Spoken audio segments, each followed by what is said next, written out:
প্রথম কথা হচ্ছে যে এমএলএ হোস্টেলে আমার নামে, যেটা আমি খবর পেলাম যে আমার নামে নাকি একটা ঘর বুক হয়েছিল। এবার যার নাম দিয়ে ঘর বুক হয়েছে এই ধরনের নাম কোনোদিন প্রথমে তো শুনিনি, তাকে চেনা তো দূরের কথা, আর এই ধরনের কোনো রেকমেন্ডেশন লেটারও আমি দিইনি। তাহলে আমাদের ক্যাব কি করে তারা পেলেন বা জাল করেছেন কিনা সেটা তো পুলিশ ইনভেস্টিগেশন করলে বেরিয়ে আসবে। আর দ্বিতীয় বিষয় হচ্ছে যারা অ্যারেস্ট হয়েছে তাদের কাছ থেকে খোঁজ খবর করলে সমস্ত ব্যাপারটা ক্লিয়ার হয়ে যাবে।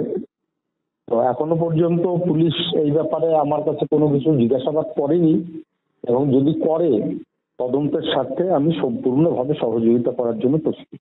এখনো পর্যন্ত টিল টুডে আমি এখনো পর্যন্ত এই ধরনের কোনো মেল পাইনি। যদি ডাকা হয় আপনি যাবেন? হ্যাঁ, অবশ্যই যাব, নিশ্চয়ই যাব।